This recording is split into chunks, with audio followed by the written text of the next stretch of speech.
ఇప్పుడు అసలు ఏం జరిగింది లోపల? ఇప్పుడు నట్టింట్లో పొద్దున్నే కృష్ణారెడ్డి వచ్చాడు. సార్ లేవాలి ఒక టైంకి. ఆయనే వస్తాడులే అని అక్కడ కూర్చుంటే న్యూస్ పేపర్ వచ్చింది, అడిదిప్పి మొత్తం చదివేశాడు. ఈలోపు పని మనిషిని తన కొడుకు దింపడానికి వచ్చాడు.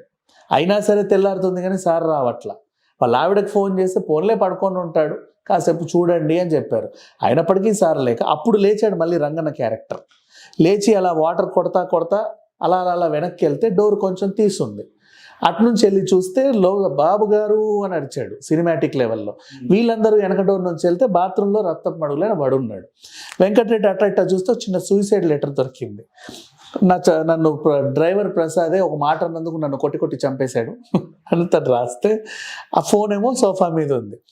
ఈయన వెంటనే సునీత గారి హస్బెండ్ కాల్ చేసి జరిగిన విషయం ఇది అని చెబితే ఆ లెటర్ దాచిపెట్టు, ఫోన్ దాచిపెట్టు అని వాళ్ళు చెప్పారు. వాళ్ళు చెప్పినప్పుడు మేము వచ్చేంత వరకు ఎవరికి ఇవ్వకు అని. ఇలా ఇప్పుడు ఆ దాచిపెట్టు అన్నందుకు వీళ్ళ వైపు నిందితులు వీళ్ళే చేశారేమో అని ఒక కోణం. అవును, ఇది నారాసుర రక్త చరిత్ర అని ఈ ఇంటెన్షన్తో జగన్ క్లెయిమ్ చేసింది. ఇప్పుడు ఇటు అది ఇలా జరిగిందని ఫస్ట్ వాళ్ళు ఫోను అవినాష్ రెడ్డికి చేస్తే వాళ్ళు ఏం చెప్పారు, నో మేము వచ్చే వరకు ఏం చేయకండి. అక్కడికి వచ్చి చూసిన తర్వాత అవినాష్ రెడ్డి వాళ్ళ నాన్న అది గుండెపోటు అని చెప్పు అని రక్తం అంతా తుడిచేశారు. క్లీన్ చేసి భారతి గారికి చెందినటువంటి హాస్పిటల్ నర్సులతో కుట్లేయించి ఇది చేశారు. సో ఇది జగనాసుర రక్త చరిత్ర అని వీళ్ళు క్లెయిమ్ చేశారు.